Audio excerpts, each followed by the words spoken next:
અત્યારે હાલ વાત કરવામાં આવે આદિવાસી વિસ્તારની રાજનીતિ એક તરફ ખૂબ જ ગરમાઈ રહી છે। ડેડિયાપાડાના ધારાસભ્ય ચૈતર વસાવા વડોદરા જેલની અંદર અત્યારે હાલ બંધ છે। આગામી 24 તારીખે ચૈતર વસાવા કેસને લઈને સુનાવણી થવાની છે। એવામાં હવે સાગબારાના ખેડૂતો માટે મનસુખ વસાવા, દર્શના દેશમુખ, લીલા વસાવા સહિતના ઘણા બધા એવા નેતાઓ છે કે જે લોકો સાગબારાના ખેડૂતોની સાથે સમર્થનમાં આવ્યા છે।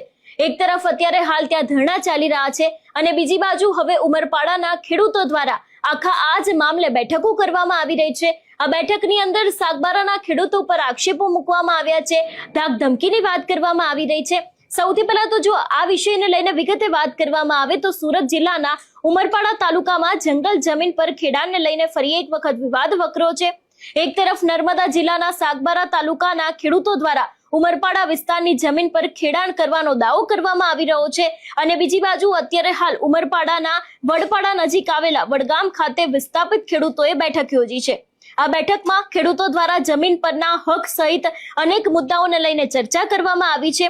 ખેડૂતોનો આક્ષેપ છે કે સાગબારા તાલુકાના કેટલાક લોકો વર્ષોથી ઉમરપાડા વિસ્તારમાં આવીને જંગલ જમીન પર કબજો કરી રહ્યા છે, જ્યારે વન વિભાગના અધિકારીઓનું કહેવું છે કે વન અધિકારી નિયમ એટલે કે 2006 હેઠળ જમીન પર હકનો દાવો કરવા માટે કાયદાકીય પ્રક્રિયા જરૂરી છે અને ગામ સભાનો ઠરાવ પણ મહત્વનો છે। આખું આ જમીન વિવાદ વિશેની વાત કરવામાં આવે તો સુરત જિલ્લાના ઉમરપાડા તાલુકામાં જંગલ જમીનને લઈને છેલ્લા ઘણા વર્ષોથી વિવાદ ચાલી રહ્યો છે। નર્મદા જિલ્લાના સાગબારા તાલુકાના કેટલાક લોકો ઉમરપાડા તાલુકાની જંગલ જમીન પર ખેડાણ કરતા હોવાના આક્ષેપો સ્થાનિક ખેડૂતો દ્વારા કરવામાં આવ્યા છે। વડગામ ખાતે યોજાયેલી બેઠકમાં સ્થાનિક અને વિસ્થાપિત ખેડૂતોએ સ્પષ્ટપણે જણાવ્યું છે કે ઉમરપાડા તાલુકાના અનેક ગામો ઉકાઈ ડેમના વિસ્થાપિતોના પુનઃવસન સાથે જોડાયેલા છે। ખેડૂતોનું કહેવું છે કે વિસ્થાપિત ગામોની જમીન અને સ્થાનિક લોકોના હકોને ધ્યાનમાં લીધા વિના બહારના લોકો દ્વારા જમીન પર દાવો કરવામાં આવી રહ્યો છે। ઉમરપાડા તાલુકાના ખેડૂતોનું કહેવું છે કે તેઓ ઉકાઈ ડેમના વિસ્થાપિત છે। તેની સાથે સ્થાનિક ખેડૂતોનો દાવો છે કે આ વિસ્તારની જમીન સાથે તેમના લાંબા સમયથી સંબંધ છે। ખેડૂતોના જણાવ્યા પ્રમાણે જમીનના હકને લઈને યોગ્ય દસ્તાવેજી પુરાવા અને કાયદાકીય પ્રક્રિયા વગર કોઈ પણ વ્યક્તિને જંગલ જમીન પર ખેડાણ કરવાનો અધિકાર ન હોવો જોઈએ। અમુ બી કાસા પૂસા નથી કરી જવો ને તો કાળી માવડી માટે મારી સહી દિયાલ દે, બાકી પાછી પાણી તમારે હરું નહીં કરું, બરાબર? એટલે તમારે સોચી વિચારે કાકરે કાકરે પાળ બંધાય, ટીપે ટીપે સરોવર ભરાય, એટલે આપણે 1 2 3 4 5 10 એમ આપણા કાળી માવડી ની રક્ષા કરીએ અને ભાજપની ઘેર ભેગી કરી દેવાની છે। તૈયાર છે ને બધા? હું આપણે ફરજિયાનો છે, હું તમાર સુરત છે, 22-23 વર્ષની ઉંમર છે મારી।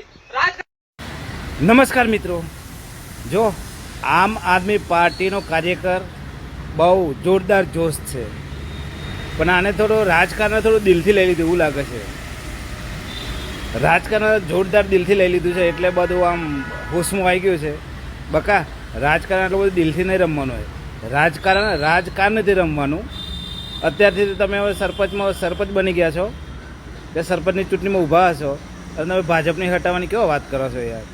આગળ આવો, હજી તો 22-23 વર્ષની ઉંમર છે, હજી તો રાજકારણ રમતા ગામથી તાલુકો, જિલ્લો, રાજ્ય ઘણી વાર લાગે।